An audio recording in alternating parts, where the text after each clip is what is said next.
Police have moved to reassure Whangarei residents that a shooting in the suburb of Kamo last night was not a random act of violence but linked to gang members. 5 people were injured last night in the third gang-related shooting in and around Whangarei since October. One of them has been arrested. One of the injured has been arrested this afternoon. Lois Williams is looking at this for us. The police arrested a 21-year-old man today after the shooting that rocked the formerly quiet street about 10:30 last night. He's one of 4 men taken to Whangarei Hospital with gunshot wounds. A 5th man was flown to Auckland, where he's still in a serious condition. The police area commander, Justin Rogers, says those involved all have gang connections, but the reason for the shootings is not yet clear. The gangs that we're talking about here are the Nomads and the Black Power. The people are linked to those gangs. We've got nothing to suggest it's because of those links in terms of the gangs that they're in. The uproar in Clark Road last night frightened neighbours, many of them elderly folk who've lived there for decades. They didn't want to be named for fear of retribution, but they described rowdy parties, fights, visitors at all hours of the day and night, and cars doing burnouts. These people have lived in these houses 50 years. Why do they have to put up with... Just look at the road.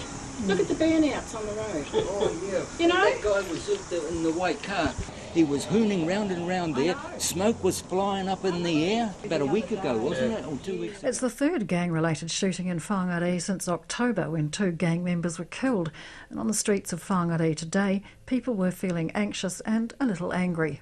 It's quite a worry, actually, yeah, that it's so close to home. It's a little bit concerning when we've got young ones. I think it's the police shortage again, focusing on the far north and not Whangarei. We're disgusted by it, actually disgusted by it. We've actually, it would have been about 3 years ago, we had a gang-related shooting outside our place, so yeah, woke us all up. Yeah, it was pretty shocking.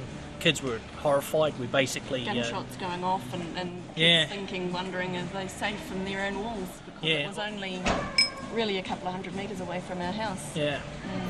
Yeah, it was. It was a shotgun blast. Inspector Rogers didn't respond directly to a question about whether gangs are out of control in Whangarei, but he says last night's attack was not random and the average person has no need to feel unsafe because of it. I'd just like to reassure the members of the community, whilst I understand that incidents of this nature can be very unsettling, we would like people to go about their normal daily business, and if they have any concerns at all, that they make sure they call the police. Inspector Rogers says 19 officers are now working on the investigation into the Kamo shootings. In Whangarei for Checkpoint, Lois Williams.